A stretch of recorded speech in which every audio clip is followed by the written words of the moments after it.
आपका स्वागत है आपके अपने बीडी एजुकेशन एकेडमी में। आज हम लेकर आए हैं आधुनिक भारतीय इतिहास से संबंधित 30 महत्वपूर्ण प्रश्न जो सभी प्रतियोगिता परीक्षाओं के लिए बहुत ही इम्पोर्टेंट है। अगर वीडियो अच्छा लगे तो वीडियो को लाइक कर दीजिएगा और शेयर कर दीजिएगा, और चैनल पर नए हैं तो चैनल को सब्सक्राइब कर दीजिएगा। प्रश्नों का जो स्तर होगा वो MCQ में होगा। 4 विकल्प दिए जाएंगे जिसमें से एक विकल्प सही होगा। 3 विकल्प आप देख लीजिएगा, सही विकल्प पर मैं टिक कर दूंगी, और अगर आप चाहें तो आप कमेंट में हमें उत्तर दे सकते हैं। चलिए तो वीडियो शुरू करते हैं। आज का जो पहला प्रश्न है वो है, भारत में सर्वप्रथम आने वाले यूरोपीय व्यापारी कौन थे। प्रश्न एक बार और देख लेते हैं। भारत में सर्वप्रथम आने वाले यूरोपीय व्यापारी कौन थे। तो इसका जो सही उत्तर है बी ऑप्शन जो है इसका सही उत्तर हो जाएगा, पुर्तगाली। चलिए आगे बढ़ते हैं। अगला जो प्रश्न है वो है, भारत में आने वाला सबसे पहला पुर्तगाली कौन था। प्रश्न क्या है, भारत में आने वाला सबसे पहला पुर्तगाली कौन था। इसका उत्तर देख लेते हैं। इसका जो उत्तर है डी ऑप्शन जो है इसका सही उत्तर होगा, वास्को डी गामा।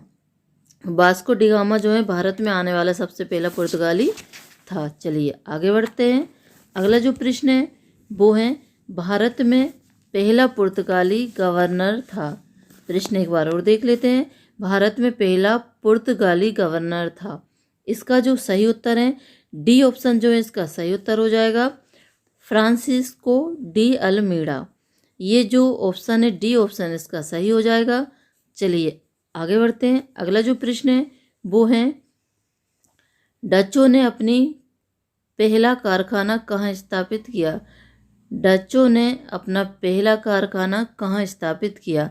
इसका जो सही उत्तर है सी ऑप्शन जो इसका सही उत्तर होगा, मसूलीपट्टनम। सी ऑप्शन इसका सही उत्तर होगा। आगे बढ़ते हैं।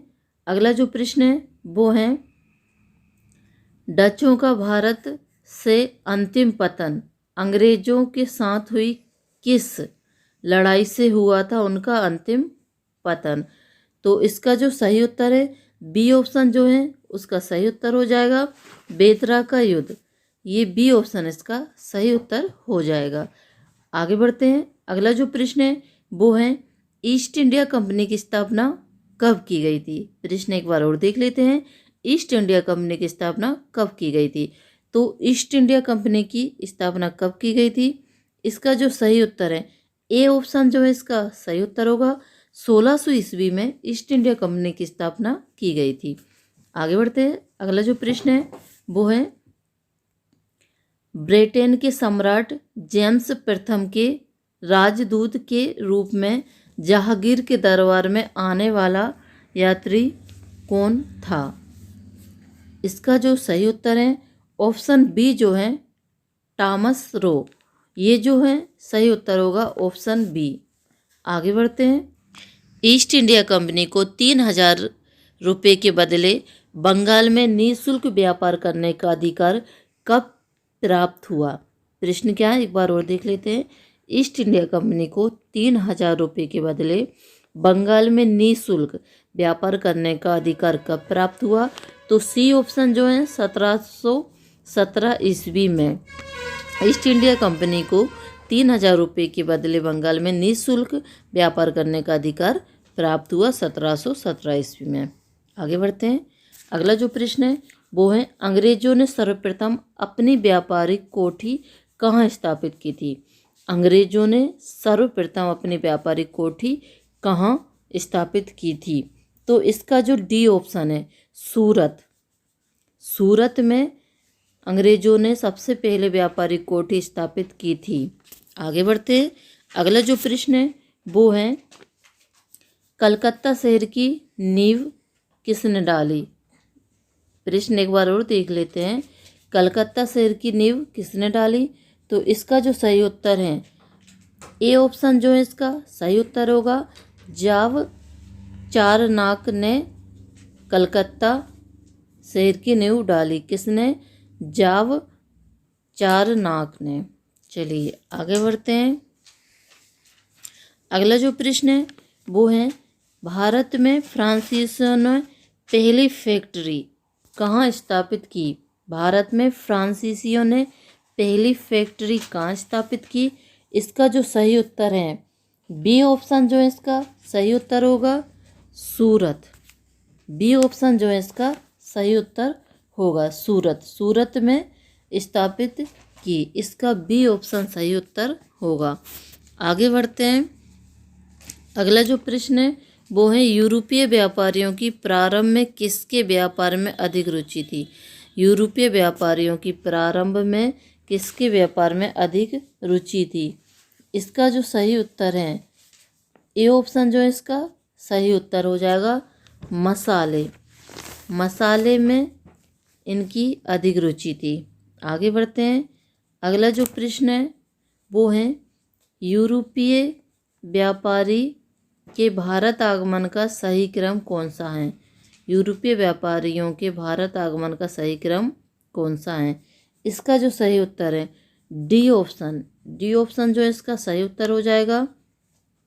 पहले पुर्तगाली आए, फिर ब्रिटिश, फिर डच, फिर फ्रेंच, फिर डेन। ये जो है सही क्रम है यूरोपीय कंपनियों का भारत में आगमन का। पुर्तगाली, ब्रिटिश, डच, फ्रेंच और डेन। आगे बढ़ते हैं। अगला जो प्रश्न है वो है वह पुर्तगाली कौन था जिसने गोवा पर अधिकार किया? प्रश्न क्या है? वह पुर्तगाली कौन था जिसने गोवा पर अधिकार किया? इसका जो बी ऑप्शन है, बी ऑप्शन इसका सही उत्तर हो जाएगा अल्फासो डी अल्बुकर्क। ये जो है सही ऑप्शन होगा इसका, बी ऑप्शन जो है इसका सही उत्तर होगा। आगे बढ़ते हैं। अगला जो प्रश्न है भारत तक पहुंचने के समुद्री मार्ग की खोज किसने की? भारत तक पहुंचने के लिए समुद्री मार्ग की खोज किसने की? जैसा कि आपको पता है कि भारत में सबसे पहले कौन आया था? पुर्तगाली। तो पुर्तगाली समुद्र के रास्ते से ही वास्को डी गामा भारत तक आया था सबसे पहले, तो पुर्तगालियों द्वारा। आगे बढ़ते हैं। अगला जो प्रश्न है वो है प्लासी का युद्ध 1757 ईस्वी में लड़ा गया था, वह किसके मध्य लड़ा गया था? तो इसका जो सही उत्तर है सी ऑप्शन जो है इसका सही उत्तर हो जाएगा। सिराजुद्दौला और अंग्रेजों के बीच यह युद्ध लड़ा गया था, प्लासी का युद्ध। आगे बढ़ते हैं। अगला जो प्रश्न है वो है मीर कासिम ने अपनी राजधानी मुर्शिदाबाद से हटाकर कहाँ स्थापित की थी? प्रश्न एक बार और देख लेते हैं। मीर कासिम ने अपनी राजधानी मुर्शिदाबाद से हटाकर कहाँ स्थापित की थी? तो इसका जो सही उत्तर है ए ऑप्शन जो है इसका सही उत्तर हो जाएगा मुंगेर। मुंगेर में उसने अपनी राजधानी स्थानांतरित की थी। चलिए आगे बढ़ते हैं। अगला जो प्रश्न है वो है बक्सर की लड़ाई 1764 ईस्वी में मीर कासिम के साथ किन शासकों ने दिया था? प्रश्न एक बार और देख लेते हैं कि बक्सर की लड़ाई जो 1764 ईस्वी में लड़ी गई थी उसमें मीर कासिम का साथ किन शासकों ने दिया था? इसका जो सही उत्तर है डी ऑप्शन जो है इसका सही उत्तर हो जाएगा ए एवं बी। ए मतलब शाह आलम द्वितीय मुगल सम्राट और बी शुजा-उद-दौला अवध का नवाब। इन दोनों ने जो है बक्सर की लड़ाई जो 1764 ईस्वी में हुई मीर कासिम शासकों ने उसका साथ दिया था। इन दोनों ने साथ दिया था। आगे बढ़ते हैं। अगला जो प्रश्न है वो है बंगाल में द्वैत शासन प्रणाली की समाप्ति किसने की? बंगाल में द्वैत शासन प्रणाली की समाप्ति किसने की? इसका जो सही उत्तर है ए ऑप्शन। ए ऑप्शन जो है इसका सही उत्तर हो जाएगा वारेन हास्टिंग्स ने द्वैत शासन प्रणाली की समाप्ति की थी बंगाल में। आगे बढ़ते हैं। अगला जो प्रश्न है वो है बंगाल में स्थायी बंदोबस्त किसने लागू किया? बंगाल में स्थायी बंदोबस्त किसने लागू किया? तो सी ऑप्शन जो है इसका सही उत्तर हो जाएगा लॉर्ड कॉर्नवालिस। लॉर्ड कॉर्नवालिस ने बंगाल में स्थायी बंदोबस्त लागू किया। आगे बढ़ते हैं। अगला जो प्रश्न है वो है बंगाल का प्रथम गवर्नर जनरल कौन था। बंगाल का प्रथम गवर्नर जनरल कौन था। तो इसका जो बी ऑप्शन है वारेन हेस्टिंग्स बंगाल का प्रथम गवर्नर जनरल था। आगे बढ़ते हैं। अगला जो प्रश्न है वो है भारत का प्रथम गवर्नर जनरल कौन था। भारत का प्रथम गवर्नर जनरल कौन था। तो इसका जो सही उत्तर है डी ऑप्शन जो इसका सही उत्तर हो जाएगा लॉर्ड विलियम बेंटिंग जो है वो भारत का प्रथम गवर्नर जनरल था। आगे देखते हैं। अगला जो प्रश्न है वो है सहायक संधि पर हस्ताक्षर करने वाला पहला शासक। सहायक संधि पर हस्ताक्षर करने वाला पहला शासक कौन था। तो इसका जो सही उत्तर है ए ऑप्शन जो है इसका सही उत्तर हो जाएगा हैदराबाद का निजाम। आगे बढ़ते हैं। अगला जो प्रश्न है वो है निम्नलिखित में से किस युद्ध में फ्रांसीसियों की निर्णायक हार हुई तथा अंग्रेजों की सर्वोच्चता स्थापित हुई। तो इस कौन सा युद्ध था जिसमें फ्रांसीसियों की हार हुई थी और अंग्रेजों की विजय हुई थी। तो इसका जो ए ऑप्शन है ए ऑप्शन इसका सही उत्तर हो जाएगा वह था वाड़ीवास का युद्ध। ए ऑप्शन जो है इसका सही उत्तर हो जाएगा। अगला प्रश्न देखते हैं क्या है। अगला प्रश्न है सती प्रथा का अंत तथा ठगी प्रथा को समाप्त करने का श्रेय किसे जाता है। सती प्रथा का अंत और ठगी प्रथा को समाप्त करने का श्रेय किसे जाता है। ऑप्शन डी जो है वो सही उत्तर होगा लॉर्ड विलियम बेंटिक को ये ठगी प्रथा और सती प्रथा का अंत करने का श्रेय जाता है।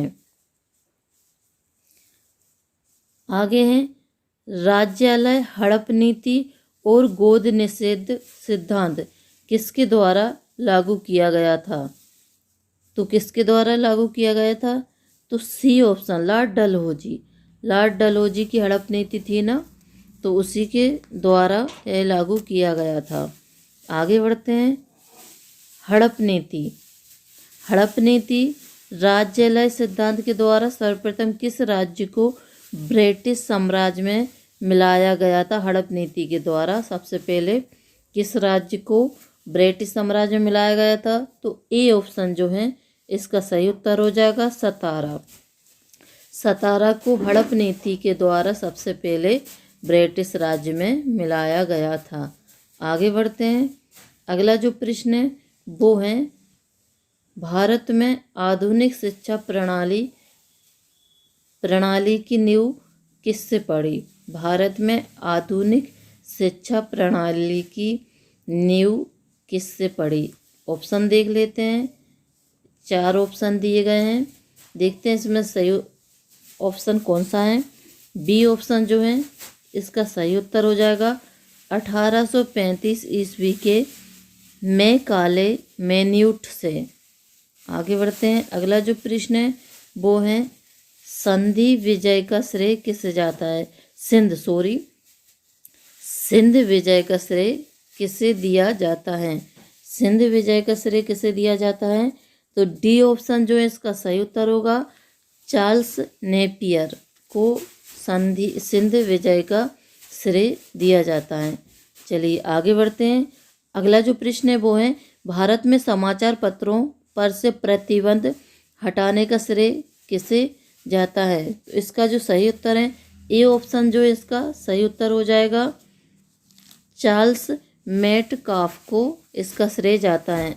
आगे देखते हैं। अगला जो प्रश्न है वो है निम्नलिखित में से किस अधिनियम के द्वारा ईस्ट इंडिया कंपनी का भारत के साथ व्यापारिक एकाधिकार समाप्त कर दिया गया था। इसका जो सही उत्तर है, ए ऑप्शन जो है इसका सही उत्तर हो जाएगा 1813 ईस्वी का चार्टर अधिनियम। तो आपको हमारा वीडियो कैसा लगा कमेंट में ज़रूर बताएं। अच्छा लगा हो तो लाइक करें, शेयर करें और चैनल को सब्सक्राइब जरूर करें। धन्यवाद।